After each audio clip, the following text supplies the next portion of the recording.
Alright, I know this is not a Universal Monsters movie, but it's close enough. Nosferatu is based on Dracula, so I just saw this new movie with my dad, because that's my tradition with new monster movies. So what did we watch beforehand? Well, on Thanksgiving we did watch Shadow of the Vampire, because that's a classic. It's a fictionalized take on the making of the original film, which the two of us watched last night. Which, man, this movie is now over 100 years old, making it probably the oldest film I've ever watched. Came out in 1922. Yeah, that's pretty nuts. So now let's review Robert Eggers' remake.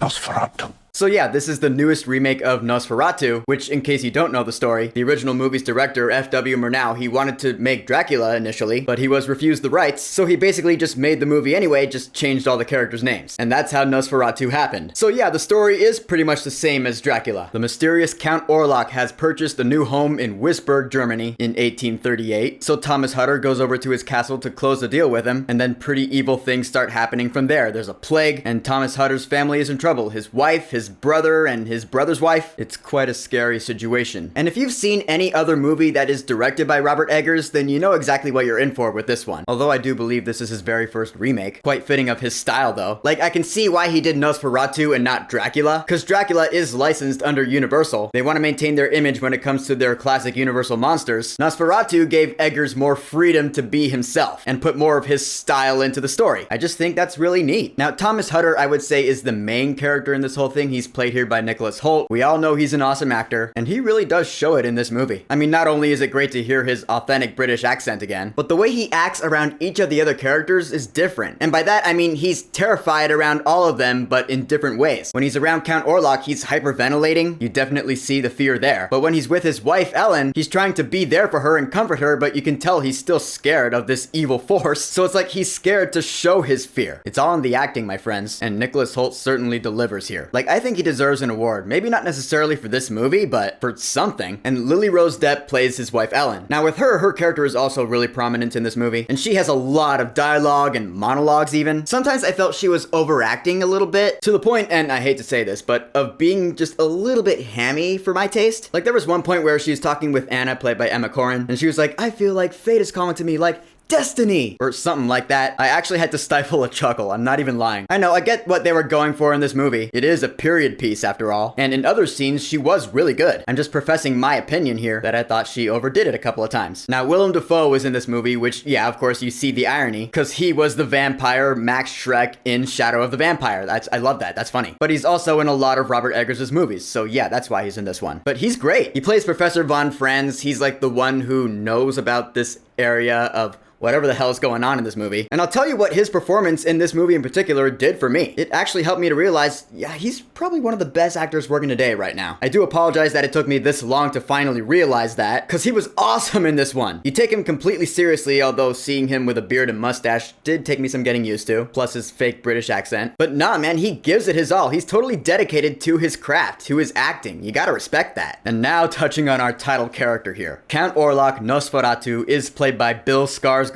Perfect casting, by the way. And yeah, his real appearance was not shown in the trailers, which I do respect, although that's an awesome effect there with the shadow and the curtains. And of course, yeah, you do see him in this movie. And design-wise, I had to get used to it. There was something about it, which I'm not going to spoil, but there was something I didn't like, but let's just say it grew on me. Bill Skarsgård totally crushed it here. He does have that evil, sinister, dominating presence when he's in a scene. The way he talks is really slow, and it's deep, and he's got this accent, and I feel like I'm already saying too much by saying that. But it is really cool. I love what this remake does with the character of Nosferatu. I can see it being nominated for Best Makeup. Now, like I said, this movie being directed by Robert Eggers, just from that alone, you should know what you're in for with this one. If you're not familiar with his work, which includes The Witch, The Lighthouse, The Northman, they're period pieces which take themselves very seriously with little to no humor. They're kind of drab and dull visually speaking, and they're slow paced. They're kind of like stage plays in a way. Like, when the people are acting in this movie, I felt like they were acting on stage. Like, I could see a couple of his movies being translated to stage plays. That's a compliment, by the way. I mean, come on, wouldn't you love to see Willem Dafoe's monologue from The Lighthouse be performed live? Hark! But yeah, it's like that, and it's really cool. This movie's got a lot of dialogue, and the way the camera moves, the cinematography is awesome in this movie, dude. It's got like the slow panning. It reminded me of a Paranormal Activity movie. The way the camera will slowly pan over to something past one of the characters, and then it'll stop, and then it'll slowly pan back. It was kind of scary. It made me uncomfortable watching it. When cinematography can be scary, that is win right there rare for a movie like this. And there'll be these long takes, a lot of long takes in this movie, which is also really impressive, where characters are talking and the scene is still going. It's been a couple of minutes and it's just, the scene is unedited. It's a big long take. I thought it was awesome. That's actually another thing that made it feel like a stage play to me. It's not cutting to a different shot with every line of dialogue. It made the movie feel really immersive. And as with the rest of Robert Eggers' movies, he does a really good job at engrossing the audience into the time period. The year is 1838 and we're in Germany, so we got the production design, we got the wardrobe, we have the diction, the words that the characters use in their sentences. This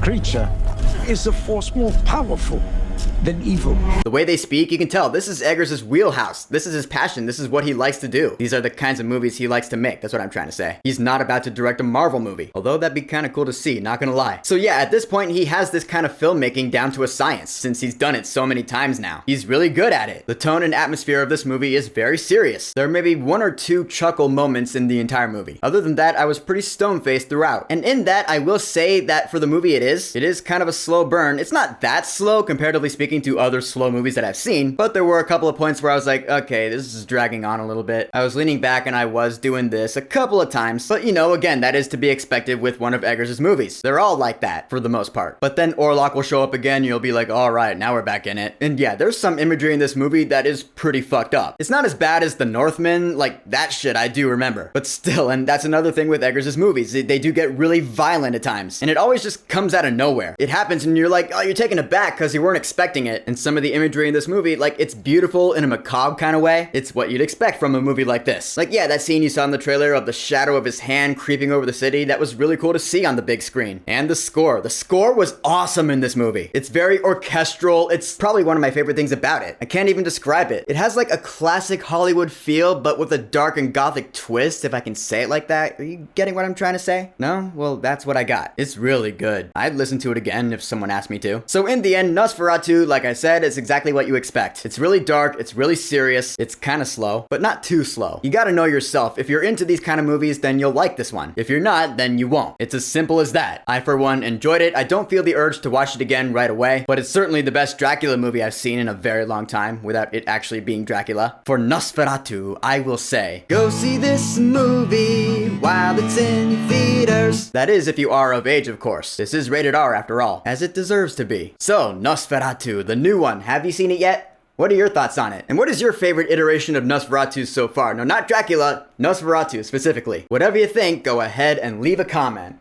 And of course, thank you for subscribing. Peace!